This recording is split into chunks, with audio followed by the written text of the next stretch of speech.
All right, we are back. Working Dog Radio, broadcasting the bite. I am Ted Summers from Tulsa, Oklahoma. As always, with me from Canton, Ohio, is Eric Stanbro. Eric, what's up? So I sold the business. That's officially done. Today is what, 11th, 12th? Is it something like that? Yep. So CJ took over January 1st. So I am now just back to being a dog trainer, not a dog business owner. Well, I still have Van Ness Canine, so that's just me, though. So, yeah, man, I like it. I've got I have a Malinois that I'm training for clients. It's a pet dog Malinois. She's laying over here in place, passed out. Then I got a new dog today. It's like a collie pit mix, fun little dog, and get another a puppy coming soon to train, just like I used to. Right. Like I've talked about, CJ's going to do really good stuff. He's got some really good ideas, and it's time. He's 36. It's time for someone younger to take it, And I'm just happier training than running a business and stuff like that. And I find the training stuff to be less stressful. So changed jiu-jitsu schools, right, also at the end of December. I don't think I talked about that on our training episode. I changed schools to another one. My schedule with the dogs and everything is completely different now, and I needed a gym where like the instruction's about 35 minutes, and then there's rolling inside the hour so that I can get rounds in and be done in an hour. And my old gym instruction was the whole hour, and then if you wanted to roll, you stayed for open mat. And I'm like, I can't be here 2 hours, man. I can't do it.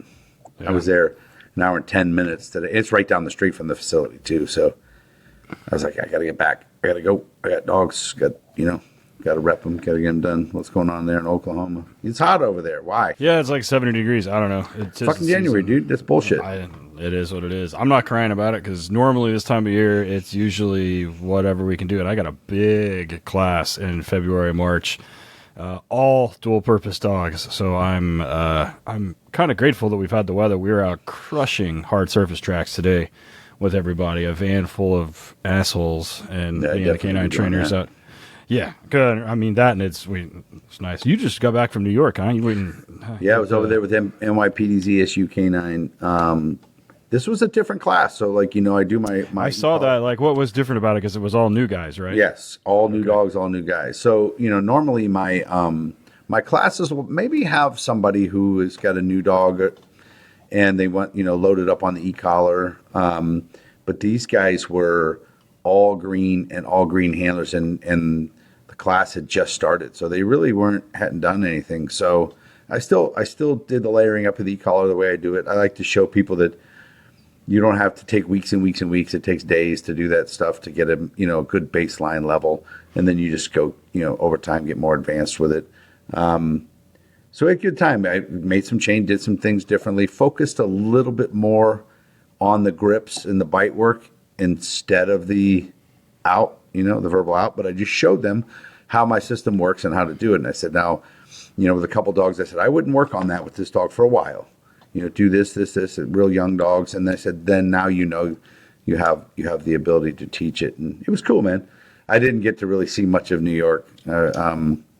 Was at a hotel in Staten Island, and they would pick me up at 5:20 in the morning, and then we'd drive over the Verrazano Bridge to Brooklyn and straight to the facility and just all day, and then right back over. So where their kennels are is right outside there is a shithole part of Brooklyn.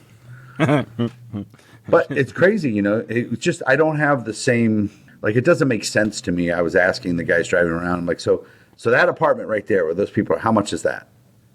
And they're like, yeah, probably $2,000 or $3,000. I'm like, how? Like that thing was $400 a month here, and I'm like, and people here can't barely afford it. So Section 8 stuff, and I'm like, how do these millions of people in this stupid city afford? How? I don't get it. Doesn't make any sense. They're like, yeah, that thing right there is $1 million. I'm like, it's almost on the highway. Like it's. The highway's right. You can almost crash into their front door. It's just different. It's a different life, and the guys, good dudes, good trainers, and the handlers they're not brand new cops. Some of those guys have been on the job for one of them 20 years. He was on the ESU SWAT on one of the trucks. When want to do something different. So he hops in there, and he was just like a real stout, muscular guy. He's going to be just fine. And so it was cool. I got going to do LAPD and Riverside County, kind of a combo deal next month. Oh, that'll be cool. So going from one coast to the other. That'll be nice. Cool. Yeah, we've got some HRDs scheduled, some Canada ones again. So should be good. This episode is brought to you by Kinetic Dog Food, kineticdogfood.com. Ted and I love it, man. It's such a really, really good high-performance dog food, but also their 24K formula. We use it for training. It is amazing. A nice big piece. No chicken in that particular formula. So if you get a new dog in from Europe, you don't know if he's allergic or not, don't worry about it. Check it out, kineticdogfood.com. Our friends out in North Carolina at Highland Canine Training run great green and finished dog programs, as well as an online and in-person police supervisor course. Hit them up at highlandcaninetraining.com. That's letter K number 9, highlandcanine.com. 30% off the discount code WDR30. This episode also brought to you by Horizon Structures, horizonstructures.com. They will custom build you a kennel, drop it off, hook it up to your water and electric, and have that thing running with dogs in it the same day. They can custom build one. They got some already pre-built. Check them out on their website, horizonstructures.com. Anything you need from mild to wild, they're there. One of the longtime supporters of the show has been Ray Allen Canine in Colorado Springs, Colorado. They've been around forever. RayAllen.com, where you can buy literally everything but the handler of the dog and the patrol vehicle. Everything else you can get from them. Hit them up, WDR10RAY for 10% off your order. That's WDR, the numbers 10RAY. One of our longest sponsors is Dogtra, Dogtra Official, Dogtra.com.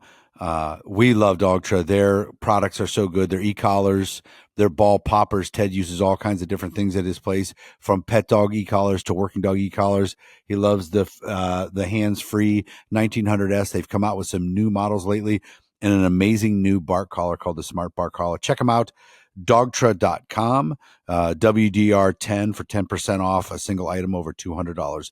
Dogtra.com. Somebody that's been with us since the beginning is Arnaud out in Vegas at ALM Canine Equipment. If you follow me on social media, you see me wearing my ALM suits all the time. It's all I wear. I've got several of them. Eric's got several of them. We love Arnaud. We love ALM, custom made in Vegas. WDR or WD Radio for 10% off. That's WD Radio for 10% off. ALM Canine Equipment. That's letter K number 9, ALMcanineequipment.com. Coming up. So what are we doing today? All right. So typically, you guys, if you've listened for a while, you know what we do. We'll tell you, hey, this is our guest. And he comes on and then we go like, where were you born? And we get into all that stuff. Everything we want to talk about with the guest. He wrote a book. And it's all based off of his time in the Marine Corps with a dog as a dog handler, and then an incident that happened, and then going forward and how to deal with the aftermath of all that. The book sounds like people will probably cry when they read that thing. He's going to hit some people. There's going to be people listen to this that'll probably get a little bit emotional, and he's going to talk to you about like his experience, how he dealt with it, which might not be the way you would deal with it, but also if you're dealing with it the way he did, it's okay. He's going to talk to you about some things and how he used faith to help him get through some stuff. And I think we'll probably figure out what he learned about himself even after all this. So with us from sunny Central New Jersey is Alfred Brenner. Alfred, how are you, buddy? I'm good, sir. Thank you so much for having me on here. It's a great opportunity. Do you go by Alfred? Is it Al, or what do you do? It's Alfred, I guess. Okay. Growing up, I was always Al. My dad was Al. I was Alfred, but all my friends called me Al because Alfred was just a weird name, right? Nobody, knew an Alfred, and it just seemed odd. I'd have to explain that it's obviously from Batman. I'm the butler and all that, but I was always Al. And then actually, it wasn't until I met my wife, and she was a girlfriend. She saw I had a name tag, but legally they had to write Alfred on it, so she always addressed me as Alfred, and that just kind of stuck, forever. And then, of course, you go in the military, you lose everything but your last name. So it was always just Brenner, at that point. Yeah. Same thing Yeah. in police work. I don't even know half the guys' first names Yeah, exactly. that I worked Their with for 20 nicknames or some last years. names, yeah. Yeah. Pudge or Nicknames could be, yeah. Toasty Polenta. How's that my name? yeah. Like, what did I do? So, Yep.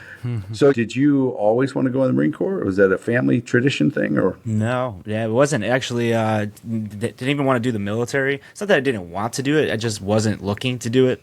I went to private Catholic school my whole life, and my dad was a Villanova graduate, and it was just kind of in the culture and just our upbringing. Go to college, go to school, go to college. Especially the private school, Catholic school I went to in high school. They promoted college, like they needed everyone to go so they get their 100%. Yeah. That was like their thing. You get good grades, go to college, get a good job. I just didn't know what I wanted to study with my life. I didn't know what I wanted to do. So I was like, well, let me try to just look around. The Marine Corps, everyone asked why. And honestly, they were like the only ones working that day, and their uniforms just kind of sold me all the challenges. He pushed it. He was like, "You got to be the best individual possible." All this stuff. He goes, "We're the best. We're the best. We're the best." And I was always someone who tried to push the limits, think outside the box. And I'm like, well, hey, if they're gonna pay for my education down the road and I get some life experience, let's do it. So that's kind of how I got in there. Ted, I don't. I'll be honest with you.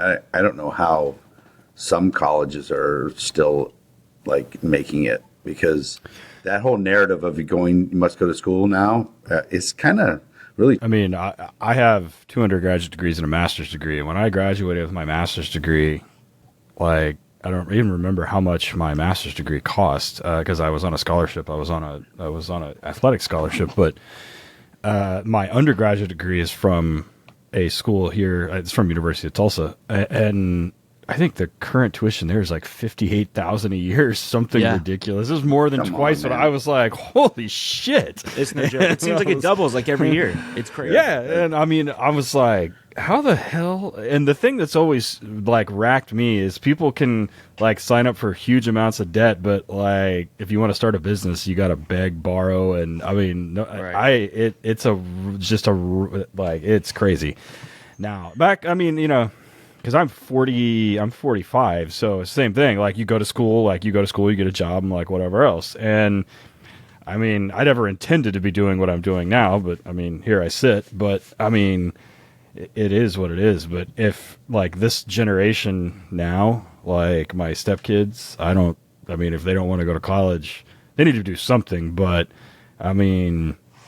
if they don't want to go to college and they just do something else, like trade school or whatever they want to do, is definitely easy. Easy to say. I know plumbers and electricians that are making $500,000 a year. Yeah, man, they do pretty good. Yeah. But the Marine Corps is always free to join. So true story. And if you want to go to college, they'll pay for it. I do talks in school, and I try to tell the kids, I'm like, look, I'm not here promoting it. I'm not a recruiter, but do it. It's the best thing you could ever do. It's 4 years at the minimum. You get it out of the way, and you most likely fall in love with it. But I suggest it. I obviously don't tell them to do the Marine Corps unless you really want to push yourself, But that it's the best thing you could do.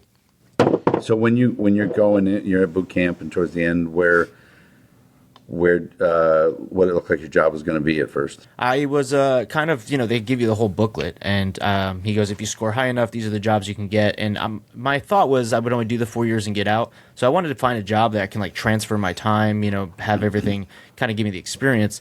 As you know, it's kind of hard to get a job when you're a grunt, shooting bodies and stuff. It's kind of difficult to do that. So as a cop, I decided to be a military policeman, so I can just jump out and be a cop when I get out. It's a good way to jumpstart a career. But when you're at military police school, they have the option to go work with a dog. And that's where that whole trajectory changed. So when you're in there, did you see anybody at the base or anything with a dog? No, never. I didn't even know it existed. The guy, staff sergeant's up there 1 week into class, and he's like, hey, just want to let you know towards the end of this program, you guys are going to be able to interview for the position. It's got to be all volunteer based. You got to do an application process. They select the top tier of the class, and then you go over there. That was the first time I heard of it. So it was very interesting, and it was very rare. It wasn't like it was a big thing. And I was right at that age where there was very few. I don't know if you knew, but then they started building up these big units where they started putting in a lot of handlers into the program. So it was still like kind of that unicorn position at that point. They've been cutting it recently, I believe, right? Yeah, unfortunately, like I said, fast forwarding, I was actually the very first handler to be a part of this new unit that they just trained and deployed, as opposed to guys being cops then going overseas working with either conventional or special people. But I was a part of this unit just trained and deployed the whole time, and they did that rotation for I guess a little less than maybe not a decade, but it was several years, and then. Towards the end of the, obviously Afghanistan, we all know what happened. And then recently they just disbanded the whole thing. I think they even stopped the special operations program. Like the dog program in general has definitely went down since. So yeah, there's a lot of guys that made long careers, during the GWAT and all that as dog kennel, dog trainers, dog handlers, dog trainers, kennel masters, all that stuff. We know a bunch of them who've met them, and then the MARSOC, I think they shit-canned their whole dog program. The funny thing is, it'll get spun back up eventually. It's like, why? What history repeats itself. That's all. Yeah, exactly. They have no need for it. They're like, we don't need this anymore. That's what happens all the time, And then when we hit, they were like, hey, there's a big problem. Let's stand up these units. And then they added hundreds of dogs throughout the country to just go back and forth. And then there'll be a new area of operations in 10 years, unfortunately, and they'll have to redo the whole thing. And so it's pretty goofy. Yeah, I think what they'll find too is that when they spin it back up, that they lost all of their intel and they lost all their knowledge, right? For sure. And then they're going to have to go and redo the same thing. And because I'm like, some of the MARSOC guys were some gangster trainers and some really, really good dudes. And well, shit, Eric and I, we were at the Hold the Line last year, and I don't remember how many of those dudes were there. There were, I don't know. There's about 10 of them at least. Yeah, 10 or 15 of them. Yeah, and they were all like bummed out, and they were like, I don't know what we're gonna do. Yeah. And then like the last dog got retired. We saw our buddy Dustin Wynn was at the ceremony. They had the last dog from MARSOC retire, and so it should be interesting to see where those guys land. But because those skill sets don't go away, and it always seems like everybody always needs a dog or always needs a handler. So might be interesting to see where those guys land. But how many times did you deploy with a dog? Once. So you get over to the kennel. Where was the kennel at that they sent you to? Camp Pendleton. We were in California, yeah. Okay. We were in Oceanside, yep. Which is I talked about this. That place is massive. Yeah, huge. Like Camp Pendleton is an hour from Camp Pendleton. Like it really is, yeah. If you drive from one into the other, because there was that part that we didn't even know about, where they do the basic training up there, and all the grunt guys are up there.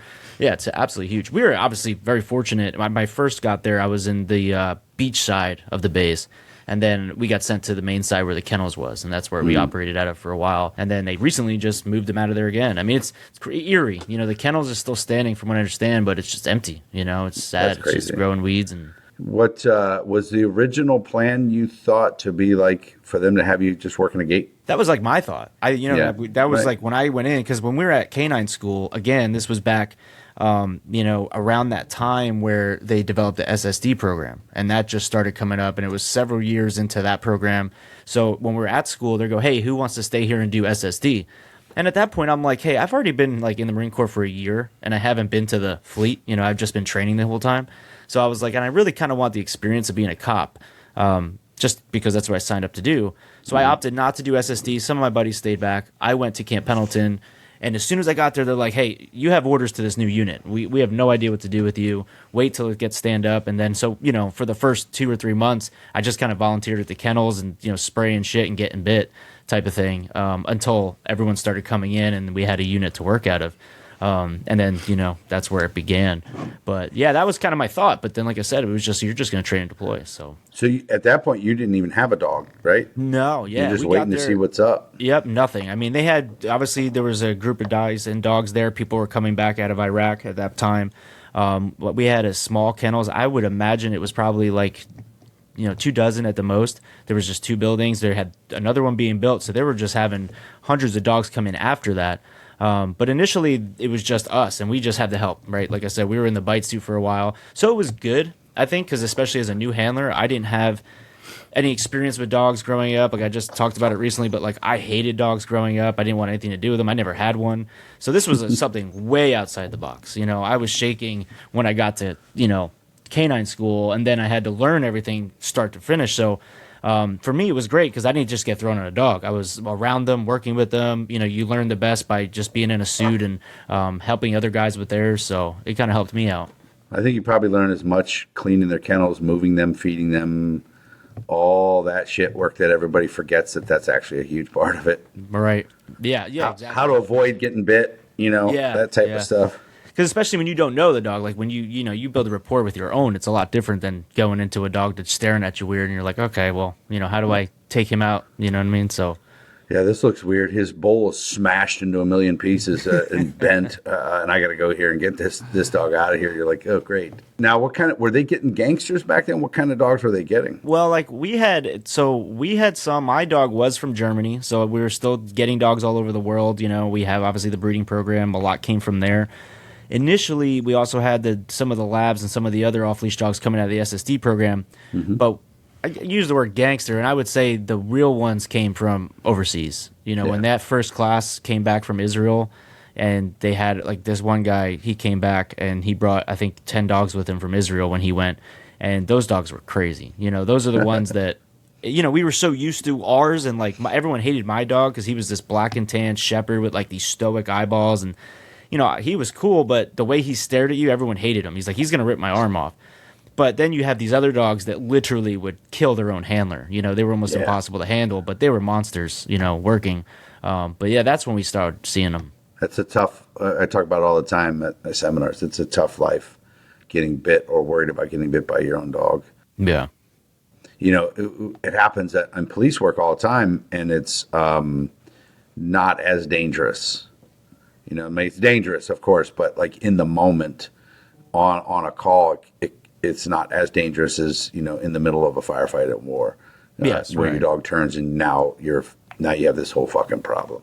Yeah, and the craziest part was I think most of the guys who got bit by their own dogs, it wasn't even in a crazy situation. I know my mom, really? He called from Iraq, and he's like calling. He's like, "Hey, this is Corporal so and so. I need to talk to staff." So I'm like, "What's up, buddy?" He's like, "Nothing. I just woke up in the middle of the night. My dog bit me in the face. Like, whatever spooked him, or whatever happened. I don't know if the dog's having a nightmare or whatever, but it was the middle of the night as he was sleeping."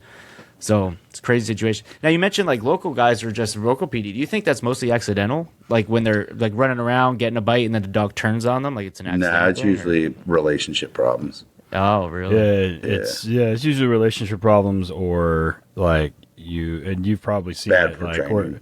where you have a handler that's afraid to correct a dog, and a dog that's afraid to do anything because they didn't want to correct it, and everybody just stands there and looks at each other until somebody does something. And like I got a dog right now that's smoked a couple of handlers, and he comes in and out of the kennel every day, whether it's me or one of my canine trainers holding the leash, and looks right at us, and we go right to work. But I don't pick fights with him. So Right. I don't need to pick fights with him though. He's just a typical don't start nothing, won't be nothing. Like and it's just and he's great. He's fine. And it happens where it happens more is we smoke other cops also, which most of the time it's generally not the handler's fault, but that's a whole other Biting back conversation. at guys and stuff. Yeah. It usually comes from old school hard corrections, like hard. You come up through that yank and crank hard corrections, and the dog's like, one more. Yeah. One more of them motherfuckers, and then they give them one more, and then now it's on. And once the dog bites the handler, and it's a good bite, and there's a genuine reaction, now it's going to be a thing all the time. Oh, absolutely. Yeah. So that's all got to get corrected. So a lot of it comes from technique, Yeah, I can't see a handler getting over that. I mean, you got to be a weird individual to get over that. Yeah, my second dog on the road that I worked, he had a lot of bites and everything, and I called him a rodeo dog because when I got him out of the car, I had about 8 seconds to either let him go or put him up, because after about 8.5 seconds, he would turn and bite me in the ankle. Jeez. And it was all like a frustration, like you could shake, you could feel it. No, and he'd let go. Sorry, I can't help it. But I've met a guy who was working a dog down in North Carolina, and he had been hospitalized several times. Damn. From the dog. It's tough. It's tough, and it just becomes a cycle, and it's going to happen all the time. You just, some dogs are crazy. Some dogs probably shouldn't be on the road. So, All right, this episode is brought to you in part by Kinetic Dog Food, kineticdogfood.com. We've been using Kinetic for quite a while at the kennel here at Torchlight. We feed the 26 and the 28K formula in feeding for the dogs all over there, but I also use the 24K for all of my imprinting for obedience and imprinting for tracking. If you follow me, you've seen me do the tracking stuff where I do the Dick Stahl method, who we've also had on the show. But it's great because it's large and it doesn't get greasy and gross in the pouch. I've seen a lot of dudes with drop pouches that look like they're carrying dirty socks around, and it's disgusting. This doesn't do that. It's not greasy. Also, it's not a chicken-based formula, so if you get dogs in from Europe, you're not sure if the stomach is going to handle it. And it's a fairly low-calorie version, too, so you can do 1,000,000 reps and not have to worry about dog getting fat. kineticdogfood.com. Also, we've had the guys on the show before, and they talk about it, but they do a lot to make sure that the protein bases are nice and pure, and that the stuff that they're adding to it actually adds additive to it, and they're not filling it with pocket lint and sawdust like a lot of other foods. So hit them up, kineticdogfood.com. talk about when you met. So tell everybody about your dog's name, and when you met. Yeah, so I was the new handler. There was only like 3 or 4 of us there. We had the first wave of dogs come in, and they brought 3. We picked them up at the airport. And there was this dog, Troy, who's a Belgian Malinois, huge, awesome, push-button dog. This little yappy dog, Vicky, was a little shepherd. And then this other black and tan one, real cool-looking dog. His name was Grief. And initially, they kind of paired us up, and I think I was put on Vicky for whatever reason. And then my buddy was a lot smaller than I am, and the 2 sizes didn't match up. And we were both struggling. And then we were like, let's just switch really quick. So I wound up taking Grief, and then he was difficult to handle no matter what. He was a 2-year-old, stubborn German Shepherd, real powerful, and I didn't know what the hell I was doing. But we had to every day, go in there, take him out, and again, people were like nervous around him, but it was cool that he was new, like I said, a green 2-year-old, and I was a fresh handler. And people tell you that like they're trying to make sense of it. They're like, hey, you're gonna want this, down the line because you're gonna learn more. Initially, I was like, what the hell are you talking about? But looking back, you definitely learn a lot more, not only about yourself, but just about dogs in general when you have green and green. Of course, you have bad habits that come on each other, but that's what your mentors and leaders are for, that help you work through it. But he was super, super cool. The interesting story was he did have a full-size tail, and then after too much spinning in the kennel, I would get calls on a Saturday morning and be like, hey, it looks like a massacre in here. You need to come, clean this up. And we're scheduling a vet appointment. So he lost his nuts and his tail on the same day down in Miramar. So, he had a little nub. The happy tail, busted tail is the worst. When I was just in New York, had a female handler working a real nice little dog, and he was smacking his in the kennel. Her pants were covered in blood from that dog. It looks like the OJ crime scene. Yeah, it's all over her legs. Next day, it wasn't so bad. I was like, what the hell happened? But and then the back of the, like in the police world, it gets in the back of the car, and it almost never gets fixed. You have to. Ted, have you ever had to take a dog from the kennel and get their tail docked? Yes. Yeah. How much is that? I know every time I'll do it this way. I'm more like my grandfather every day. Like every time I learn how much something costs, I'm like, what? So I remember it being a lot more than even with a discount. Right. Yeah. And I was like, what? So it was thousands. I know that. So Still, you'd have spent that much in cleaning stuff. Not only that, it's a pain in the butt, and then, like you said, it never heals. It's impossible. You have to keep them out for years. I don't know, man. There's some badass, like getting bit by a dog with a dock tail, this little nub wiggling at you. You're like, man, I'm the worst person because I just got fucked up by this dog. Doesn't even have a tail. Or the pointy ears that get broken ears, and they still, those dogs are murderers usually. You talking about like the ones? Yeah, floppy ear. Malinois shit. Yeah. Team floppy ear. And there's always big Malinois with giant heads, and when they bite super hard, their ears will stand up nice and straight. Yeah. 100%. Yeah. That's how you know. Did you guys have any growing pains, you and Grief, in the very beginning? Yeah, for sure. I mean, because I just didn't know what I was doing. Emotions run down leash. I was constantly anxious, scared. Like I said, he was huge, so just handling him in general. Doing bite work with him was awesome because he hit like a freight train. Like he was one of the hardest hitting dogs we had. But coming with that, most of them were the same. Never outed. So like that was a problem, you know, like when you're doing demos and stuff, it's a huge deal. But like in real life, you know what I mean? You're going to probably hard out him anyway. And, but at least that was the mentality back then, you know? And again, we were taught old school methods, you know, it was very conventionally traditional through school, but it wasn't until we got to the kennels and working a lot more where they started implementing different tricks and techniques. And I was able to get him to out eventually, but that was the hardest part. So as a green handler, you're constantly frustrated, you know what I mean? Just learning these things, but it made me put him up to a back tie, which I didn't know existed until someone told me about it, you know? Yeah. So was your like nervousness and trepidation like real, like it came from something he did, or is it from the other guys talking to you and getting in your head with it? Oh yeah, I would say it was a little bit both. Because as you know, like it taught you to have a thick skin, right? Like we were around each other all the time. The way we talk to each other, you know, in the field or you know in the training floor, or whatever, it's a lot different than anybody normally talks to people, you know. And I don't know where that comes from. I think it's because we're dog people, and you know, like us getting it into our heads is more important, you know, because it's very instant. It's a relational thing, right? It's those unspoken things. So they would talk, whether they're talking shit or they're saying things to encourage you or they're trying to correct you. The point was like that always was the case. But the other half of it was just trying to figure it out, right? You have so much frustration trying to figure it out because you're trying to do it in real time. Like as a green handler, you're trying to sit and then the dog is moving before you're able to even manipulate or correct or encourage him. But now, like, I'm sure you know, 20, 30 years later, what you can do it blindfolded. You know, you can handle a dog and he'll listen to you just because of the way you're holding the leash. But back then, as soon as I touched the leash, he's like jumping all over the place. Like, he's not going to listen to you. So it just took reps and reps and reps. And the guys would say, go out and pull your dog. And you thought they were just hazing you, but it really meant something. Reps, time on leash is the most important thing, I think, when it comes to dogs. So when you get in there, because I never really asked a Marine this, is and I know you talk about it in your book, is do they tell you, listen, this is just a piece of gear, or do they tell you, no, this is a Marine, and you're going to do this in a certain way? How is it portrayed to you in the very beginning? It's in the very beginning. I think it's always been more about the dog than you. And that's what you learn day one, is that the most important part of this job is this dog.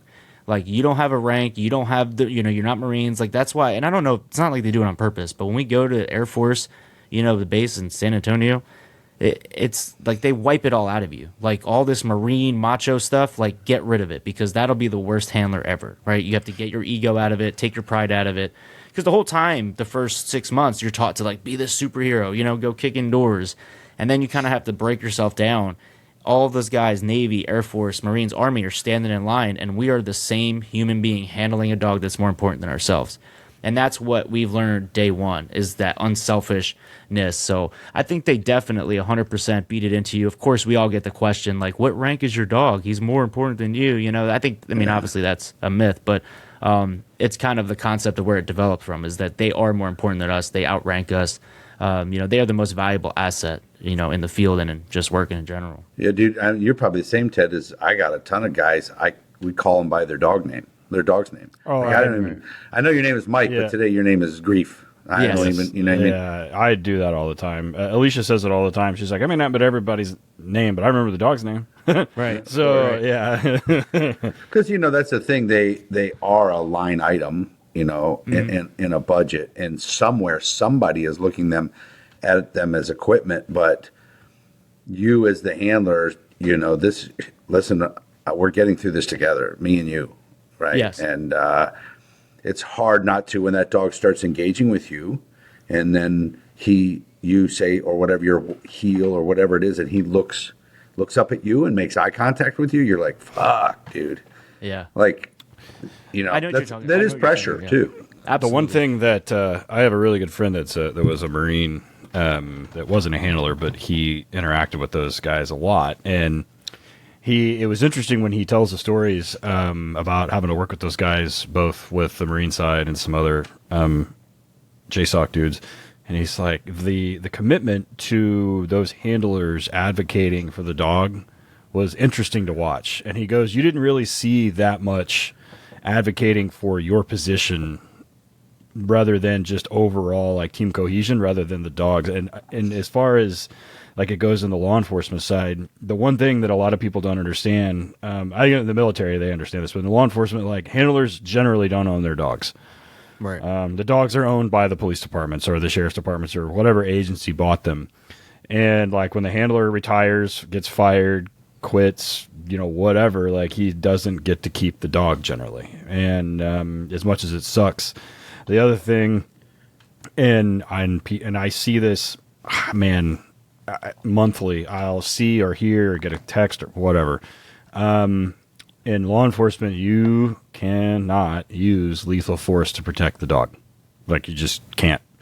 And as much as it sucks, it is what it is. And, it's one of those things that I wish was different, but it's not. And the general public, I think, and as far as case law goes in the country too, that's the way that they kind of view dogs. While everyone listening to this and the people on this interview, the three of us, know that it's a lot more important than that. But, I think because of that, you have handlers in the military and law enforcement. They advocate for the dogs like a lot. They say, I'm not sending this dog in there to do that, or we ain't doing that. Like, there's another way to do this. So I see it all the time in law enforcement. I honestly didn't know that, to be honest. I didn't know that was. I mean, I can totally see it. Mm-hmm. I mean, that would make national news if like somebody shot some dude just because he was threatening his dog. Like I can totally see where they would flip that. Whereas like for us, it was totally different. Our SOP was that dog is the most important asset out there. So you had to do everything you could to protect it. So you guys graduate, and is it an immediate deployment? No, thank God. Luckily, I was fortunate enough to where I had time, and we had to stand up this unit. It was 2008 when I got to the kennels, and again, like around that time, Iraq was still like warm. We had guys coming back from it, and then a year later, we were slotted to go to Iraq. So it was almost a full year where we were going to Iraq with the largest number of dogs. And that was September of 2009.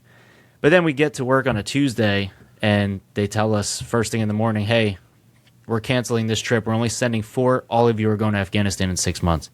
So that was the whole flip, because it was like a whole transition in the war at that point. So then that bought us more time. We send the first small group in that December, and then we all deployed with the largest number of dogs since Vietnam in 2010, that summer. Oh, yeah. So it was a bit. Yeah, you had some time. We had about what did they have you doing? Just getting that unit up mostly? Yep. Yeah, mostly it was a lot of admin stuff, just getting the unit stood up, but then a lot of it was training. And the more guys that came back and the more people that came in from either the schoolhouse or PCSing from other units, we would get other trainers. We would actually be able to do more training, do more evolutions. Obviously, they don't have it anymore, unfortunately, but YPG down in Yuma, the deployment course there, that was big, and we went there, so we had that course. I was fortunate enough to do a Secret Service mission. There was a couple of them, and they sent one of us over there, so that was a good time. So we were able to do stuff. We got acclimated, we got to learn each other, but again, it was interesting. Like that bond that I saw with other vet dogs and that click that you get, still didn't happen until we spent every second together overseas and we were experiencing stuff, because all that, leaving them at the kennels and, back and forth, there's so much other stuff. And then you're also distracted, right? Because as a human, you're thinking about like, selling your apartment furniture, you're just getting all these other things. So there's not like that full focus. Chicks or whatever. Yeah. Yeah, exactly. So by the time you get deployed, he's about 4 at that time then? Yeah, I'm about 3, because I got him, he was about 2-ish, and then, so he's about 3.5, almost 4, when we went. You got a man at that point. 3.5-year-old big shepherd is a fucking man in a dog costume. Yep. You know what I mean? So he got to that. Yeah. Yep. You're hitting it right in his wheelhouse at that point. So you guys go to Afghanistan. What part? We were in Helmand province. We all went to Camp Leatherneck, the big one over there. Like I said, it's the largest number. Once we get there, of course, we don't get to work with each other. We have to work with everyone else. So they split us all up. But they try to keep us there about a week or 2 to get acclimated to the weather, do some training on the local explosives, have some sort of changeover. My buddy wasn't so fortunate. It's like 4 days later, he was with 444, and he was over there, jumping down, doing things. So most of us try to get a little time, and then by the time you get with somebody, about 2 weeks. So 2010, what was the temperature in Helmand at that point? You talking about How much we got shot out, or yeah, like not actual temperature, but no. you know. Well, that's the most Oh, it was that's like the basic hot? question we get. It was 120 degrees. Of course, we know that. No, Hot, I mean, yeah. like So the number we you get, said, how many people did Afghanistan you was kill? warm. Yeah. No, it was bad. I think it was starting to. I think it's seasonal fighting over there. So the group that we sent the first time in the winter, they had some stuff happening, but then it started to really ramp up. And then I guess they come out when it's nice, and then that summer was really, really bad. Some areas were way worse than others. Like I said, my buddy, one of them, I talk about it in the book, but he jumps out of a helicopter with recon and immediately they're shot at like 5 seconds later, where I was more south in an area where like the worst thing I got was a pop shot, so it was different depending on where you were, but some areas were constantly hot the whole time. Who are you attached to? I was with a sniper unit out of 3-3, so it was a Marine sniper unit. Oh, that's cool. Yeah. When they sent you, were you like a dog with the snipers? What are we doing? Yeah, that's what I said. I was like, I mean, but then if you look at it, because like you get so caught up on these terms and like the teams you're with or whatever it is, so that didn't make sense to me because all we think about is snipers, hiding in a bush and shooting somebody. But what they mostly were doing were just like collecting intel. They were just walking around interviewing. They were in a slower part, but they was mostly just doing patrol. So anytime we went on patrol, I'd just do the basic dog stuff. I'd go in, clear houses, clear unsecured areas. It was interesting because like we'd walk different paths every day, so like it was something new.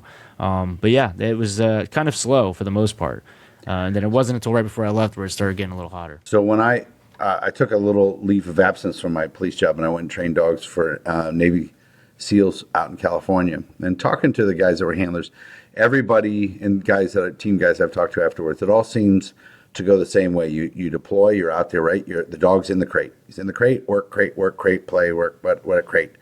Then he's in your room. You move the kennel in there, the crate in there. And then let's see if he'll sleep on the floor. And then maybe he's around the team guys. And then he's around the large group. And then he's sleeping in your bed. Everybody said it was the same kind of progression. What happened with you guys, you and Grieve? I don't know. I just assumed that every handler like just let their dog sleep with them. You know what I mean? It was just normal.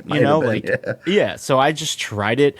I remember like it was my first experience of kind of what you're talking about. When we did that Secret Service mission, like we're all amped to get a rental and like go to the hotel, and like I thought he would be like my dog Cooper at home. So as soon as I let him in the room, he just went ape shit. Like he's circling around, jumping on the bed. Like he wouldn't settle down. And I'm like trying to relax. So yeah, I know what you're talking about. They just don't know because they live in a kennel. And it was kind of like that. Like I think instinctively, so I can get acclimated, like he had his crate and he slept in there. But then like as you said, like once everybody got comfortable, like because you don't want to just, bring them into a place that they don't like dogs or whatever. But once people start getting comfortable, I'd say about a week or two. And then I started being with them. But then, when you're on the side of the road or, we're talking 3-4 months down deployment, it changes, and it's because the relationship changes though too, right? Like you said, like you're used to that whole back and forth going to work, taking him out of the box. But then when you're living with each other, constantly attached to the hip, he trusts you more. So he'll snuggle up with you. And, those cold nights help a lot too. So yeah, he also knows at this point that without you, he'll die. Yeah. Meaning yes. His stomach, water, food, shelter. You're the guy that gets to take him to do fun shit. I guess we're moving. We're working consistently. And I think everybody that I've ever talked to that handled a dog overseas said the same thing. Yeah. Said that when they're with us all the time, and you think about it, just like becoming a house dog that bites, really, honestly, and finds bombs. So, and when you first get there and you're getting going, what do they have you doing as far as your mission? Is it like just the nose mostly? Yeah, mostly nose stuff. I mean, I was a patrol explosive dog, so I was dual purpose. So I think that was part of it because there was a few instances, and I never had it happen to me, and probably thank God because I've heard stories. But there was instances where we were interviewing somebody, and then like we hear on the radio someone's running out the back door, and we're like, okay, well, I'm amped because like I know my job. I'm just we're not going to start walking after him. I'm going to send my dog on a bite. So because we were interviewing a lot of people and like we were in a village and stuff like that, I think that was I never had a bite, thank God, because like I said, I've heard horror stories from the guys in Iraq. But it was mostly nose stuff. Going down an unsecured canal. Like one time we were sleeping in overnight, watching the area.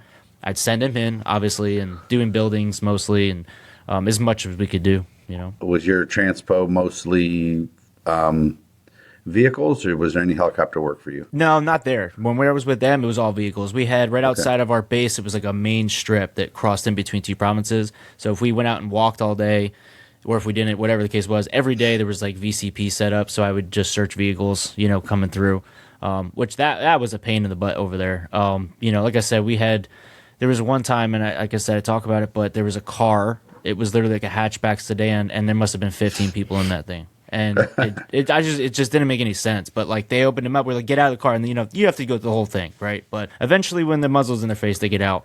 Then we're just searching vehicles all day long. And again, thank God, nothing serious happened. But Yeah, it sounds like Ted and his buddies in like a Cutlass back in the day. Dirty Mike and the boys. Yeah, everybody giving you $2 for gas. Exactly. We're going to a concert. Give me $2. Exactly. You limp your ass home in Load it this up. bucket seat, bitch. Probably one of my favorite companies to deal with in this industry is Ray Allen Canine. What I really love about Ray Allen Canine is I need one website. I don't got to bounce around to a bunch of different places. I go to rayallen.com and everything I need. Because remember, guys, I have a pet dog training business, same with Ted, and we do police dogs. I'm a pet dog owner.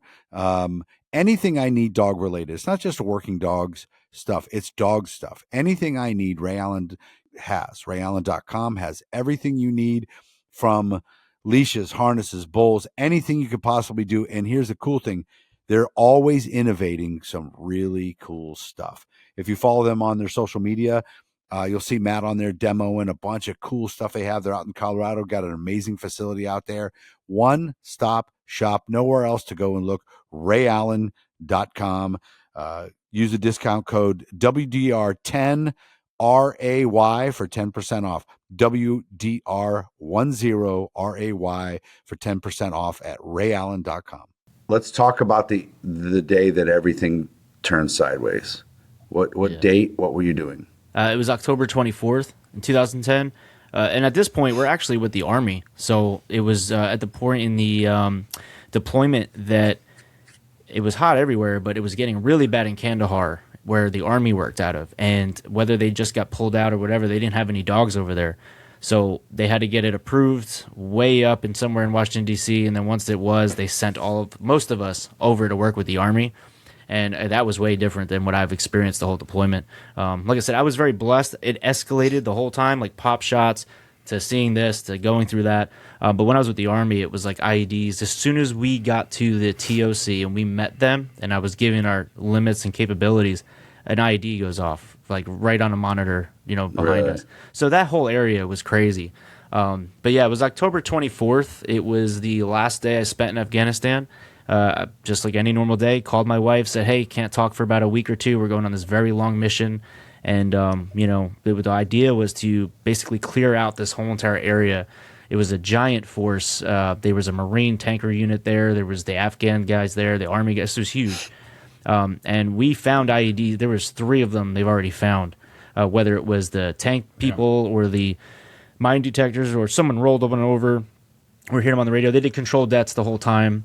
And then we get to this point where we're going to sleep in this building. And as we're going around the backside of the door, this guy's trying to break into it. And again, I won't give too much of the story, but essentially what they did was they put an IED in the wall, like waist high, so that when guys stack up on a door, it would just mangle 6 or 7 of them.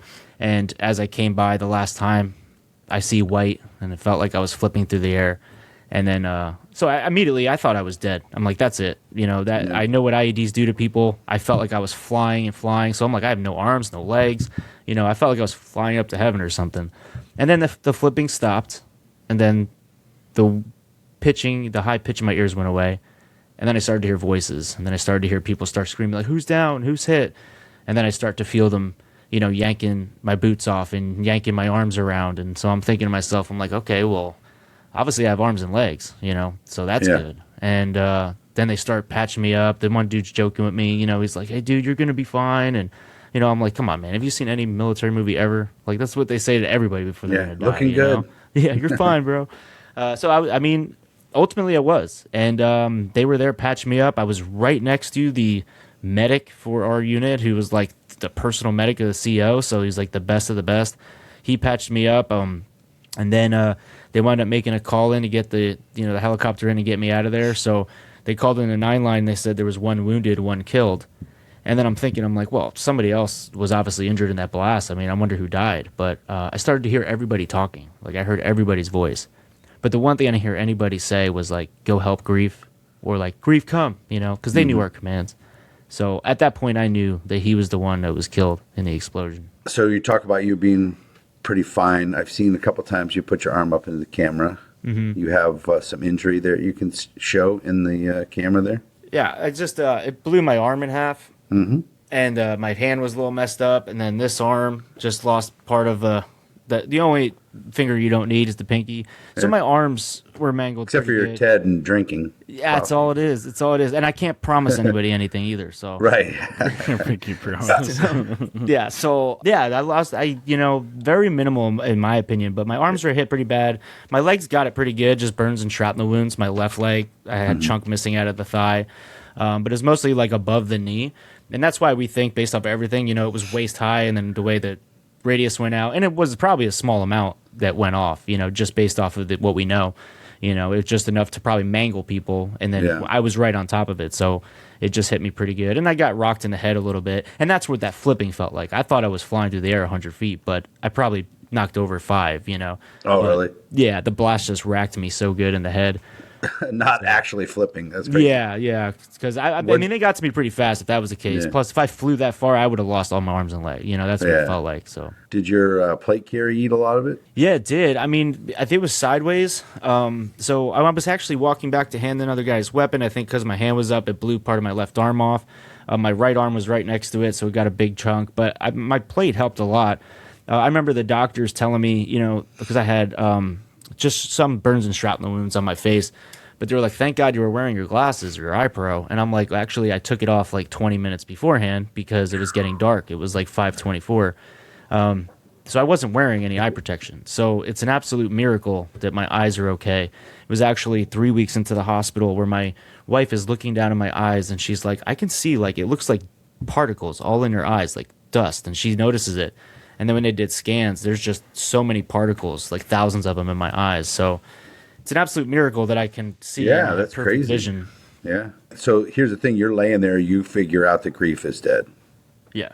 but they're taking you out. Like you can't even see him, right? Oh yeah, and like I said, I don't know what it was, but my eyes, like my eyelids were shut the whole time, so I couldn't see anything. And I know I was saved that way because I'm sure when you look at your arm missing or something, like you're going to be more mentally messed up. So my eyes were shut the whole time, whatever the reason was. And I wasn't even able to open them until about a week later in Germany.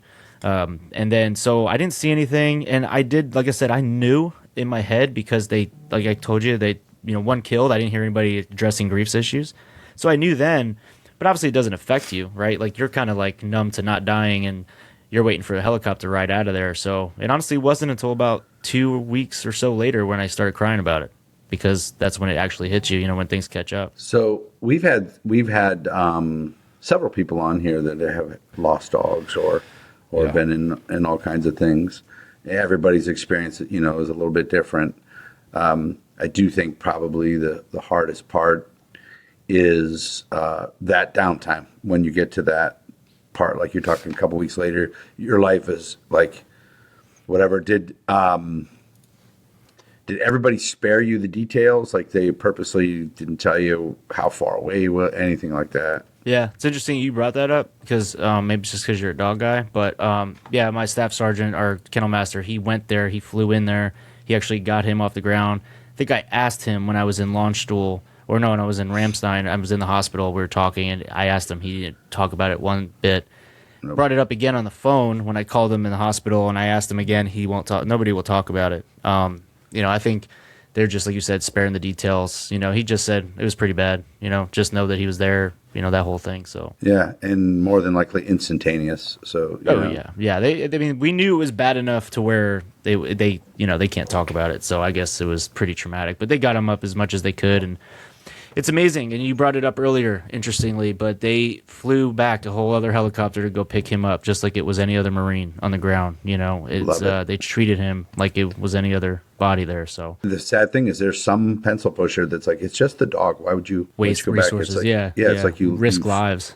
Dropped a pair of gloves. No, nah, dude. It's And not I the didn't same. even think of it actually until this minute when you just brought that up. The fact that that could be the case, but also there's people flying that, helo, and there's people like making those phone calls and coming back into a hot area, just to pick up a dead dog. So like, shout out to them, because that's brave in itself just to do that. Can't leave it there. Thinking of it. So 2 weeks in, like, what's happened with you surgery wise at this point when you start like crying and thinking about it? Yeah, so I was always like kind of in and out of surgery. Like, I was at the Wounded Warrior Hospital in Bethesda, Maryland. This amazing place. It's so great. It's the best hospital in the world, and they have celebrities come through and they see you. I didn't get to meet anybody because I was constantly in surgery. It was like every Tuesday and Thursday you're doing wound debridement, or we're gonna rip your eardrum apart or something. Yeah. So I had it was they call them surgeries, but they just anytime you put you under. But it was mostly like wound cleaning out and different things. So I had constant things of those. They did that massive surgery, that bump on my arm. It blew my arm in half, so they had to repair my arm. They did that on the Marine Corps birthday that year, and it was like a 12-hour surgery. It was unbelievable. And they finally got that. So it bumped me back down in the ICU, and so it was back and forth. But yeah, I was there for a while, but it was my wife went out. She got the first generation iPad, and she brought it back, and she gave it to me. And because the only thing everything was bandaged. The only thing I could do is move one finger across the glass. And I could able to, scroll and hit things. And there was one picture of us on a training site back at Camp Pendleton. And I got my hand up doing the call out to the decoy. And he's just perked up with his ears up, perfect looking dog. And I just lost it because I knew that was the epitome of a dog team. That was him, and I don't have him anymore. And then your mind just starts to race, but that's when I started to really feel it. And you're how long after that, when all this grief and everything for grief starts, how long are you still in the hospital? Did you spend like a year? It was 33 days. Yeah, we were there. Oh, so I got shit. there. What? Yeah. So I went They to. are not dicking around. 33 days. Yeah, because it was 24 October it happened. I was back in the States right before Halloween because once they got me stable to leave from Germany, I got to Bethesda, and then I think it was right around Halloween, and then we were there for a solid month, and then then you start to get a little comfortable. Once you get over that hurdle, that big hump where all the serious stuff happens, then I'm getting a little comfortable. I get my electric chair, I'm zooming around the hospital. I get to go down to the food court, and they're like, hey, this is all great and stuff, but if you want to walk out of here, you need to walk out of here. You can't be in a wheelchair, or we're sending you to a rehab center. So the goal was to go to a Virginia, someplace in the East Coast, to go to a rehab center because they have these other places where guys can do longer term rehab. So when they said that, I'm like, look, whatever I have to do to get out of here. So it was December 4th. We wound up going home. My wife took care of me. Obviously, at that point, I wasn't good, but she was, an angel because she took care of me as far as getting you dressed and wiping your butt and all that stuff, cutting your steak. Right. So yeah. That's what that's kind of what sped it up. And then I was home doing a lot of outpatient stuff. So I would go to OP or whatever, occupational therapy, physical therapy. Right. So we did that for a while. And then it wasn't until that following spring where I went back to Camp Pendleton. So when you get back or you get in there, first of all, are you telling the story over and over again? What story? This story you're telling us about the blast, how it happened, about grief, about the death. Oh yeah. Is that good or bad for you? I've told it a few times, and it's always been good. The first time I ever told the story was a welcome home that they did. It was January, right after 30-something days after the hospital. I was barely able to walk, and they did a big welcome home in my hometown. My dad's buddy was a state police officer, and they had the flyover and the whole convoy of black Tahoes, and it was amazing. And I was up in front of 400 people, and that was the first time I gave the story, and told it. And from that point on, it was just kind of small things here and there, as far as doing it. And it wasn't until most recently, as time went on, where it became more of this story should be told or could be told. And that's kind of how this all came about. Yeah, because for some guys, it's not healthy to relive it. And some people, it's very therapeutic. early on. This episode is brought to you by our good friends, the Pergasons, down at Highland Canine Training. Highland, Highland Canine Training. They're a really cool place, guys. They have a school for dog trainers, pet dogs and working dogs. That is an amazing spot, man. You can go there. And it's no joke. Like, you're not going to be there for 3 weeks and come back with some stupid certificate. This is like a 6-month school for dog trainers. You learn every aspect of it, including the business side of dog training, which can be tough, especially for us former cops or current cops or military guys that don't really know all that stuff. They've been doing it forever. They offer online courses. They sell police dogs. They have canine handler schools. They offer in-person supervisor courses. Check them out, guys. HighlandCanine.com is the website to go check it out. Everything's on that front page there. It's a very nice website. Check them out, HighlandCanine.com. For the supervisor schools, I think there's a 30% off with the discount code WDR30, HighlandCanine.com. When you get back out to Pendleton, is there in your mind, I wouldn't expect it from the Marine Corps or from the guys out there, this move on. You need to move on. Here's another dog, move on. What is your take there on that kind of theory? Yeah, that's interesting, because what I've been recently talking about is I think that I didn't get enough of that in a good positive way. Like, I know what you're talking about, where it's like, get over it, or ignore it, put it in the past, or bury Put your head down, get back to work. Yeah. But there's also a healthy amount of encouragement that should be done, whereas, and I talk about it, I used to talk about it a lot more because I was a lot more bitter in my life, but when there's a marketable thing like the Wounded Warriors, and an organization takes advantage of something and it blows up, and I bought into this theory of, instead of staying in and retiring, which I would probably retire in like 2 years, I bought into the get paid to stay at home and live off the government idea. I bought into the free parking at places because you're blown up. I bought into the wedding crashers, like free drinks because of Purple Hearts. And you know what I mean? I never had a free drink in my life. You still pay for that stuff. So there was all these things that they like kind of encouraged or marketed to you. And I bought into the Wounded Warrior side while also battling with my inner demons of like, well, I still want to be a good person. I still want to be a motivator. I still want to help. Because my thought was, instead of staying at the hospital and working or doing whatever, I went back to Camp Pendleton to be a trainer. So I wanted to work with the guys. But then there was like this battle with like, oh, but you're broken. Like, I'd have guys be like, dude, just stay home. Like, what are you doing here? Like, you know what I mean? You're making us look bad. Or they would give me that leeway, and I would get the same leeway from either family, friends, and it was supportively nice, but at the same time, that's where it allows you to start making mistakes and doing your own stuff. Like, it's a lot easier to sit on the couch than it is to go for a run. You know what I mean? Oh, yeah, for sure. Now, you're back at the kennel, and in some kind of this macho way that grief is like seen as weakness. Like, it was just a dog, or it was a dog. Listen, Marine, we got shit to do. Was that like in your wheelhouse, grief was weakness, or was there a different outtake for you? No, what we experienced was and now you might be talking about the emotion or the dog, but I'll talk just about the both. Emotion. Yeah, yeah.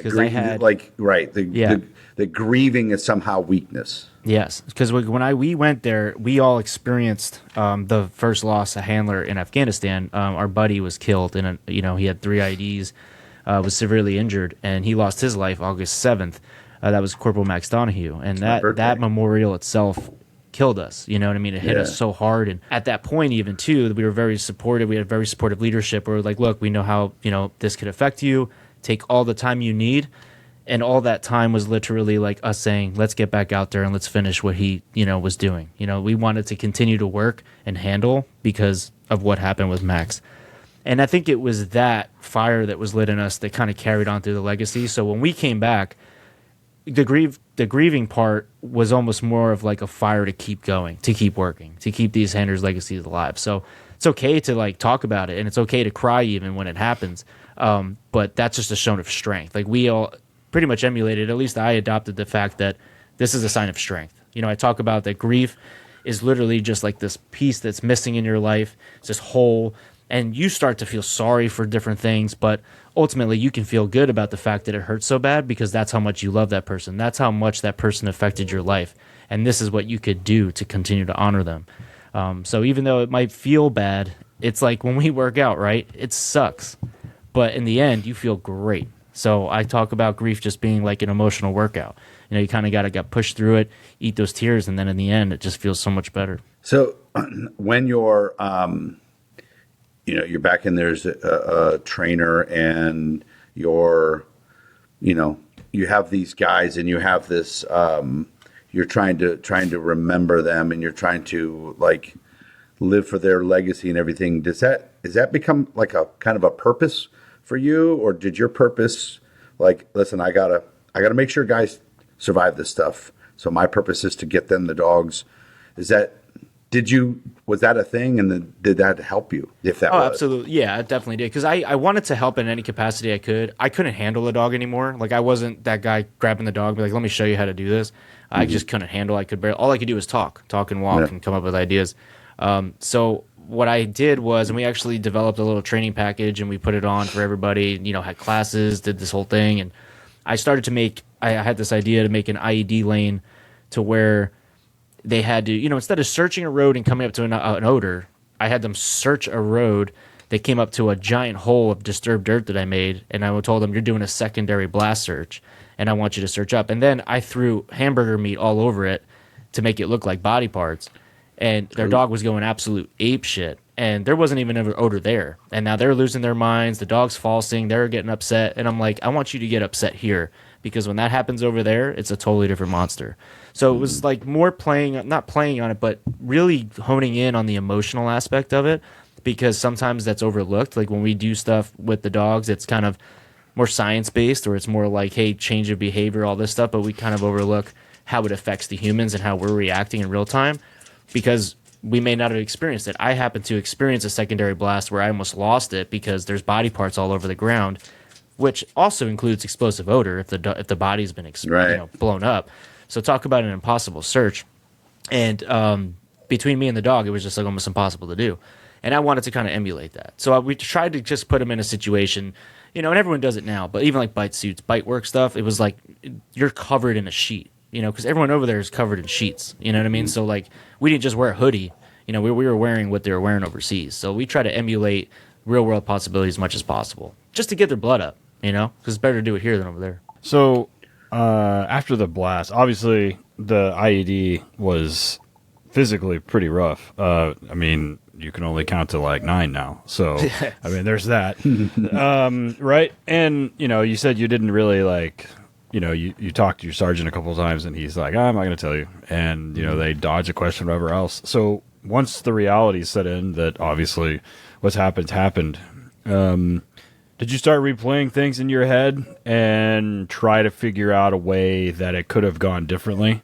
And did that leave you feeling a little guilty about what had happened and how it went down? Yeah, there was like these feelings of guilt, and I think they're just like normal. Like, I had these thoughts. Sometimes I'd have these dreams initially. It never happened a lot, but initially when I started in the hospital, I'd have these like thoughts or dreams that like I'd wake up next to him, or like he'd be fine, or like we were injured but not that bad, and then like thinking about like talking to my trainer, like what could have done differently and all that stuff. And I beat myself up about that very slightly, but one thing that we were taught, and I've experienced this actually hours before I was hurt, to where I was sitting next to a kid. He was 2 feet away from me. My dog is on top of my lap, on his lap. He's playing with him.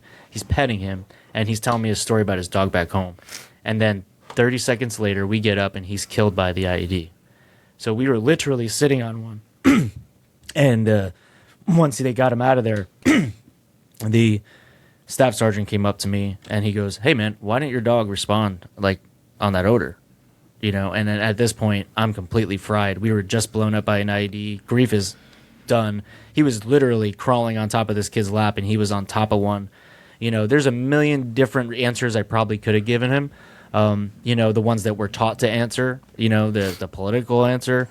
But there's really nothing you can do. My buddy Max, who was killed, he found an IED. They dropped back. They found another IED, and it was daisy chained. what do you do in a daisy chain situation when you're moving back every 50 meters and then next thing you know, you're on top of one. So I guess I don't know if it's the right answer or not, but there's nothing you can do. There's nothing I could have done differently in that situation. We all walked over it. We all know how pressure plated IEDs work. In this case, I think it's speculated it was a remote controlled one because we were standing on top of it for about 20 minutes as we're breaking into this door. And we're all on top of this door for about 20 minutes. And then once I turn around to walk 2 steps away, it goes off and, Grief was fried. He couldn't search for it. So there's really nothing we could have done. And I thought about it initially. Like I said, you kind of beat yourself up first, but then you're like, there's nothing you could do. This is war. I mean, we could backtrack the whole thing and it wouldn't change it. Call it fate, destiny, bad luck, whatever people call it. But that's, I think, the shit of it. Yeah, and when we've talked to a lot of guys, and both on the show and then not also, and it seems to be kind of like the running theme with a lot of this is like, what could I have done differently to prevent it?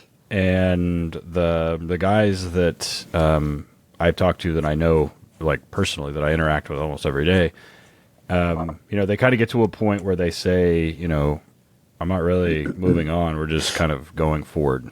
And a couple of my friends actually say that quite often. They're like, you just have to. I mean, what else can I do? Like, I didn't have any control over that situation, but what I do have control of is what happens from here on forward, moving forward. Mm-hmm. And and I have some friends that's how they choose to deal with it. It's like, I can control this now, and that's what I'm going to do. So moving forward from that whole process, like the book and all the podcast interviews and everything else, and retelling the story has been a way for you to kind of connect with grief's being gone and kind of like the whole process and how you guys got started together. So talk about how that's helped a little bit. Yeah, I mean, it kind of, to be honest with you, like I didn't have any aspirations of writing a book. Like I'm not like any grow up being like I want to be an author. I hated school, so I did the Marine Corps. So I had a journal overseas where I wrote stuff down. Like when things happen, get pop shots, or I searched all day and nothing came about it, so I was frustrated, or talk about my buddy's death. So I wrote about stuff in a journal. But then when I went to my therapy and stuff, when I got back, they make you do all this stuff. They stare at the lights, they shock your fingers, they say, hey, write down all your feelings, see if you can remember the incident and write it down. It helps you process it. I wrote everything like I told you today, even more detail, 6-7 pages. She reads it, cries, and says, go write a book. So between those two things, I kind of developed it. And it really was just like interesting because we always thought Grief was the worst dog name in the history of dogs. And I'm sure you guys heard some. I've never heard of a Grief. Yeah. Before we started this interview, I was like, God dang, man. Like, horrible. Why is this name got to be that? Yeah, exactly. And I thought it was like a different name, like from being from Germany. I thought it was another like Greif or Griff or some weird thing. But I think it was Grief, and it was horrible until it happened. And then like I was messing around with the idea. I was talking about a title, and when I wrote that down, it all made sense. And it was just a way to kind of package all of this together. And it was really, honestly, not only to honor him, but also the guys we lost. Obviously.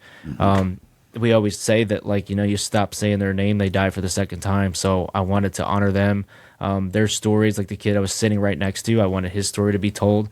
That in the last seconds of his life, he was living in a different space and time. He was thinking about his dog back home and playing with Grief. And, these guys are just out there. Everybody was just a young kid just doing their job. And, any second could be your last. So, all right, our next sponsor is really good for the business side of this. If you're in the business of breeding and or raising police dogs, or even just regular dogs, pets, or gun dogs, or whatever, one of the biggest hassles that we have to deal with is housing. Making sure it's safe, making sure it's high quality, all these things. Make sure it's sterile, it's easy to clean, we can feed. If not, it just creates an infinitely higher workload. On top of that, it's expensive. One of our sponsors from Horizon Structures, they do a great job at making a plug and play drop ready to go as soon as it hits the deck in your location, you have a gravel pad, hook it up to electricity and water. You can put dogs in it that afternoon, and all the guesswork is taken out of it. It's ready to go as soon as it gets there, and you can go from mild to wild. I've seen some that have stainless steel on the inside. It looks like an operating room. It comes with its own air conditioner, all the way down to just like a basic one you need to put in the backyard to satisfy your policy requirements. If you're a canine handler out in the back for a 10 by 10, he's got an indoor outdoor. He's got a little outdoor thing that's elevated, so he doesn't have to stand in any of his waste, and it's easy to clean. So everything from all the way from a single dog all the way up to, I think they do like, what do they do, Eric? Like they do like 16 and 18 like large sizes. So hit them up, horizonstructures.com, and they will get you set up quickly. You know, when you're dealing with like war and loss and the loss of the dog, it's probably easy at some points to be like, man, I wish if I had never met that guy, I wouldn't be sad because I wouldn't have known him. Or if I have never had that dog, I wouldn't be sad because I wouldn't have known him and I wouldn't know any of this stuff. But I think you, based on the stuff in the book, I think you kind of looked at it a little bit differently, like the relationship, you know, not that it was worth the loss, but, you know, I don't think you can look at it as, I wish I didn't, you know? Oh, absolutely. Yeah. I mean, I remember my dad's a crazy person, very hardcore Christian, and I am too. And he always believed, he goes, you know what? There was like our last phone call before we left, and he's like, if you're going to go and you're going to go, what better way than overseas, like fighting for something great? You know what I mean? Like, go die over there. Like, I don't want you dying in like a car crash, you know, on your way home from work. You know what I mean? Like, So he always believed that, and I do too. Like, you know, I mean, everybody wants to have this big thing, but we think about dogs, and Grief taught me a lot about life. But like, we all know dogs. They 7, 8, 9, 10, sometimes 15, 16, and then you're cleaning up their poop and put them down. Like, you know what I mean? Like, they don't live very long. Ted just had that. Yeah, just very short time. And we all go through this grieving process. I mean, I don't care if you know one you've trained and you love, or like you got your heart dog at home, but it's like every 10 years we got to grieve a dog, and it gets better over time. And it never goes away. But it's like he could have lived. He was having seizures. He could have came home with me. I was going to adopt him. We could have this beautiful life together. But at some point that would have ended, and what would have mattered? You know, like if you live 4 and die overseas in a short-lived life, you know, he lived up to everything, and if I ever went, I would hope that people would think the same thing. So, yeah, absolutely right. Like, I definitely don't regret any of that. I was going to make a comment, but it kind of circled back to it when, Ted, when you mentioned, like, what could we have done differently if I had to give, like, a brief when I came back. Like, we were blown up sitting next to Steven when he was killed. I was blown up. Grief was knocked out with a concussion. Like, he was barely able to wobbly move. Like, he wasn't listening to me. He was done. As far as I'm concerned, it would have taken him a day or two to get back to working. Like, he was fried. And what I could have said was, hey, can you help us search this building over here? I could have said, well, no, Grief's done working. I'm going to take a back seat in the patrol. If anything, send me back to the base. You know, like, I could have said that because I knew Grief wasn't working. But I also have the knowledge of what an IED looks like. I know what things could have, know that they may not know. So I figured we still had a job to do. So I could have said, hey, take me out of the fight and you guys go do it. And then somebody else would have got hurt. But it happened to be me. But yeah, definitely, I don't live with regret whatsoever. So if your wife was sitting next to you on the microphone, and if I asked her, did the trauma kind of stop after the war stopped? What would be her answer? Oh, it's a good question. Do you want to answer this? You want to take this? No. She's not. No. I think she would agree like everybody else, and I think a lot of vets who are listening to this can agree. It got worse. The trauma gets worse. It doesn't get better unless you do something about it. I can tell you today I'm in a very, very, very good place in my life. I cut a lot of things out of it that was killing me from the inside out. But initially, like I talked about the transition, you get hurt and it's all very fast. It's all very acute pain and trauma. You have to learn to walk again. Then you have to learn to like put your clothes on. And then you get excited because you took a step and now you can get out of a wheelchair, and then you have this independence back. But then like once things start to plateau, and you're not getting the parades and the slap on the backs anymore, and you're kind of getting comfortable. Like, well, what do I do? Oh, it's okay. Just sit at home on medication and live off the government. It's okay because you're allowed to. That's when things start to get sideways. When you're in that plateau, when you're in the valley and you're not in the mountain anymore, And then you have to either build yourself back up and then find something else to be motivated about and then to, fight for. But when you have nothing, that's when the trauma starts to come in. And then that's when I would just lose it. I'd go into dark places. Of course, writing a book about dark material doesn't help. I would go into a dark place for a while and have to take breaks. But I would definitely say that most would agree that it gets worse after you get back and you get settled and you get comfortable. Yeah, people say it gets worse when it gets quiet. When everything gets quiet, then that's when they struggle. So you mentioned something just a minute ago, and we know that faith was a big part of your life. Talk about how much did you lean on Jesus Christ and your faith and everything during the entire process? Every day when I was deployed, even beforehand, I was always someone of faith. I grew up Catholic, so I'm not knocking on Catholics because I loved everything that I learned growing up, but that was more structured. And then a relationship with God is completely different. Something I didn't really learn until I did the military, because then you start to branch off to different chapel days. You know what I mean? You're going to multiple different denominations. You go to whatever they're giving you on base type service. Yeah. So I learned a lot that way. My relationship definitely deepened. But once I deployed, they have that saying that there's no atheist in a foxhole.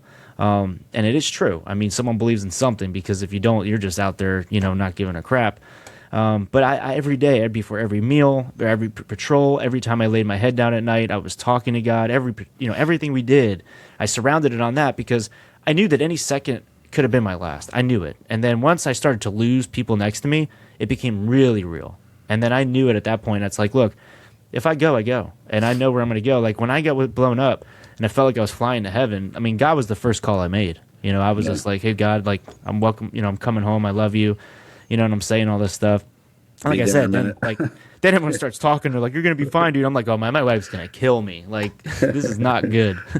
But yeah, no, it was a huge part of it. And then you lose it, because like I said, you become like the God of your own life when you get comfortable and you get home and, you're flooded with all these different things to numb your pain. Whether it's just a disability check, like that numbs your pain, because there's nothing to fight for. There's nothing that handed to you. Like, obviously, I was a big drinker. Initially, I was on copious amounts of medication because of the hospital and the injuries, and I just thought it was normal. Like, I thought I couldn't live without it. So I was on it for a very long time until, it got to the point where it was ruining my life, and I'm like, hey, you don't need this anymore. And then you got to fight through that. But my point was that when you're distracted by all these things and things are comfortable, and like you said, that quiet creeps in, you don't talk to God anymore because you don't need him, and you realize, oh, I'm fine, Lord, I don't need you. And when you're surrounded by all these other demons, whether it be the material in the book or the lies you tell yourself, like you're not good enough, or you can't do this anymore, or, things would be different if you weren't hurt, those lies, they say devil is a liar, and it's true. And when those lies surround everything, you're not praying anymore, and you lose your faith. So it wasn't until recently, again, like I said, went through a long hump, not that long ago. It wasn't like yesterday, but like drinking was a big part of my life, and I had to cut that out. I made excuses like, well, I'm a veteran. Like, I'd always like argue with my wife. Well, I'm not fighting people in a bar, so like I'm not that bad. Yeah. So like just here at the house. Yeah, exactly. Yeah. That's all it was. And but you don't realize that it's destroying your life. And then now I'm just, I'm the best I've ever been. I just finished the Bible in January for last year. You know what I mean? I did the whole thing. So, I'm just really diving into it, because you can't. How'd you get through numbers, man? That gets me every time I get to numbers. Don't tell them I skipped it. I'm like, this is brutal. No, all the Christians will tell you, just skip it. Yeah. Just gotta. I'm on Job now, so I'm good right now. Yeah. No, you need it. You need it all the time. And like I said, when you're overseas, it's easy. When you're in a tough place, it's easy. But you got to stay focused, because otherwise, when you lose it, you'll run left or right. And then look, we're on a dog show. That's why they taught me so much. I was a very new handler. I didn't get to handle very long, but what they taught me was that every second matters. You give a dog a little left, a little right, and it's going to change it drastically. So you can't give yourself left or right. Just stay focused and be on top of it all the time. I like that. I'm going to use that. Can't give yourself a little left or right. I like it. I'm going to steal that. So we wrote the book. Tell the title, because it's a clever title. Oh, thank you. It's called Surviving with Grief. with grief. Yeah. Gosh, that is a terrible name for a dog. Oh, yeah. Bad name for a dog, good name for a book. Yeah, Surviving with Grief. That is amazing. Yeah. So when did you publish it? It was October of 2023. Okay. All right. Did you do the self-publish on Amazon, or do you have a company? Yeah. Oh, yeah. Yeah, I did the KDP Yeah, me route. too. Like I said, I looked into the publisher thing, but they change a lot when you do it. So I was like, no. Oh, yeah. You know, so I just kept it, you know, so it's very easy to read. A Marine wrote it, and there's pictures. So I wrote an e-collar book that I put out last year, October 24. November 24, and I did the KDP and everything. nice. Yeah, it's easy. As long as you get everything set up, it goes right in. Yeah. So look it up, guys. You can either look it up by his name, or you can look it up by the title, Surviving with Grief, right? Or Living with Grief. Surviving with right. Grief. Surviving, Yeah. right? I had the Yeah, first time. Surviving With with Grief. Grief. What about like social media? Because you're going to have people who are going to blow you up after this. Just on Instagram and TikTok right now. I put off TikTok for the longest time, but then I too. caved. So yeah, I didn't want the Chinese knowing my information, but I guess Trump took it Exactly. over or whatever. Or he's trying to. But yeah, so I'm on those two. At Sergeant Brenner. I'll send it to you, I guess. You can see it SGG on Brenner. this. Yes. I'll tag it here in a second when we get off. I have Oh, a picture of the screenshot. So yeah, and then we'll put all that stuff in the show notes too. Instagram So where and can you get the TikTok. book? You can get hard. Well, it's on the thing. It's survivingwithgrief.com. Correct. Yeah, on okay. Amazon, and it's on my website too. I mean, I can do like personal copies on there, like if you want it signed and stuff. I tried that. So you can do it that way. But it's on Amazon, so you can get it, you know, tomorrow with your protein shakes. You know, it comes quick. So and the ebook too. So That's what she said. Exactly. So we have everybody wants me to do the audiobook portion of mine. Oh. And I need to sit down and read it, right? My book's only like 68 pages. It's not that long. But it is, from what I'm being told, and everybody who's done it, everything I've read, and the thing that the guy sent me how to do it, looks like it's a monumental pain in the butt. But are you going to do an audio? like you said, I've read like the first chapter. I can't stand hearing myself talk. Like I love talking with you guys. I love doing this stuff, but like sometimes listening back, I'm like, I sound like an idiot, you know, especially with reading too. So I want to, I need to. Everyone's saying to do it because, you know, I'm like slightly weird. I'll do like accents and stuff too. So they want me to do it, but it's hard. Like you said, it's really difficult because then you have to Yeah. edit it and hear yourself talk the whole time. And When you can't, you're going to make mistakes. Each chapter has to have its own file, and yeah, blah, it's blah. it's You a can't go off monster. script. Everybody thinks I'm going to throw in cuss words in mine. I'm like, you can't. There's no cuss Yeah. words in the book. I can add some emotion or inflection. Yeah. So, Yeah. is there anything else you want to promote? No, I mean, I appreciate you guys having me on here. I appreciate you talking about the book. Like I said, it's been a long journey, but we're finally here. So I really appreciate everything. Do you have one with you right here? I do. Yeah. Well, Hold it up, because we put this on YouTube so you can see it. here, I have this is my old cover, but got this one right here. All right? Yeah, the new cover that we saw is a lot different than that. It's a little bit bigger. Yeah, Yeah. because no one can see the width. And Right. they just kept saying surviving grief, and it was bothering me, so I changed it. So Yeah, that's on there. Yeah. I like it. Looks good. Well, Thank you. it was great having you. I got to tell you, it was a fantastic episode. Well, I Like, appreciate fantastic. that. I definitely do. I appreciate you guys' time. Nobody ever comes on with their own microphone. True story. Well, I know I started because I've been doing a lot of these, and I was like, you know Yeah. what, I gotta just get a setup, you know. So yeah, finally got it. And then everyone's like, "Oh, you got the mic? Just do the audiobook." And I'm like, "You don't understand. Like it's hours and hours and hours." Yeah. But I don't want to pay Yeah. some, you know, hobo to read it either. So I don't know. And I'm also I have no money, so Right. Because my book does about between 5 and 10 copies a day it sells. It's not bad. oh, that's real good. That's good. Yeah. But I think if I did the audiobook, it would do a lot more. Yeah. And Well, everyone I- does- yeah. Yeah. I can already foresee myself throwing my computer through the wall Yep. when I make a mistake. What are you talking? You know, listen it back. Why do you talk like that? Somebody that's been with us since the beginning is Arnaud at ALM, based out in Vegas. Arnaud makes fantastic bite suits. I've been a senior level PSA decoy for a long time. All of my trial suits are ALMs. I love them. I've sent my one jacket back multiple times to have new sleeves put on it because it fits so well. Arnaud works with you through the process. helps you get a design set up. In fact, when I went out to see see him in Vegas, he had my original design still in my original pattern still in the workshop there, and he was able to make me another jacket just out of the one that I have that's like 10 years old. He made me another one. Super high quality materials, super high quality stitching, great service after the fact if you have to have repair work done. Hit him up, ALM K9 Equipment. That's the letter K number 9.com. ALM K9 Equipment. Use this discount code WD Radio for 10% off. Another person that has been with us since the beginning is the person that wrote the music for the intro and the outro on this. His name's Brother Deeg. He's no longer with us. He's a super talented musician, and I actually met him at a live show here in Tulsa. Super nice guy. He was super supportive of what we do here and what police dogs do in general. And he was gracious enough to allow us to use the music for that. Yeah. Wherever you're at, you can look at him on iTunes and on Spotify. Just Brother Deeg, spelled Dege, and it's brotherdeeg.net. Yeah, screaming at myself. Yeah. No, it's well, I mean, good luck. I mean, I give you a lot of credit, for trying it. Probably won't. But Ted, what about you? Anything you want to promote? Let's talk about the giveaway. Oh, you know more. Yeah, about we're that. still doing the giveaway. Head over to working_dog_radio on Instagram. We've got everything up there. We're giving away stuff from all our sponsors. The big thing is one of the ready to go houses from Horizon Structures. It should be completely remember this show on MTV, which rest in peace, MTV is gone now. They had Pimp My Rides, but it's basically the same. Pimp My you could exactly. So cool. It's a one dog deal. So if you're a handler that has room for one of those things, you may want. I think the one that we're looking at is like $22,000 or something ridiculous. Damn. I mean, it's not. Yeah. So Garber has one. They're real nice.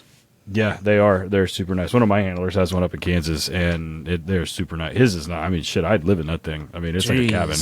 Yeah. Of course, ALM's giving stuff, and Ray Allen, Dogtra, everybody's giving something. So I think we're picking those in late February is what is on track to do right now. Yeah. So outside of that, I'm just doing the normal stuff. I'm training dogs to find drugs and bombs and buy shitheads. And doing handler schools, so that's what I'm doing. So yeah, and what you have? What LA County or Riverside? LAPD and Riverside County, and then I just have right now, not every month, but I get one. I'm trying to get 2 a month. That helps me get some pet dogs in there, make a little extra money, and then do some seminars, stuff like that. We have Hold the Line coming up in April, right? He put out a thing just right a little bit ago, remind everybody, get on there, register. We'll be there. It's going to be good. Is that still down in Myrtle Beach? Or? Yeah, this year it's in Myrtle. He's moving somewhere else next year. I don't know where yet. Oh, okay. You have to get him moving around a little bit. The place at Myrtle's cool, man. Did you go before? No, I haven't been there yet. And I know they said they kept it there for a while because they liked it, but I didn't know. Yeah, it's good. It's a nice little hotel in a decent little spot. I rarely ever leave the hotel when we do those things anyways. But, I know what you mean. No, that'd be good. So, all right, guys, thanks for listening. Check me out on Van Ness K9 and get on that Sergeant Brenner, Brenner. Alfred, it was great, man. Good to meet you. Yeah, if you guys if you're ever in Jersey or Camden or Philly or New York, let me know. I'm here. I'm in Philly at least once a year. I'll let you know ahead of time. Yeah, let me know. I'm an hour away. I'd love to go down there and watch you guys.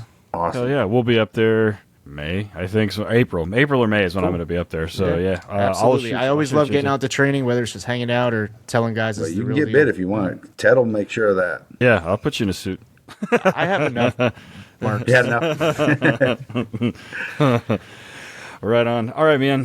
This is a really good episode. I appreciate you coming on. Yeah, absolutely, man. I love it. Thank you, guys. All right. Yep.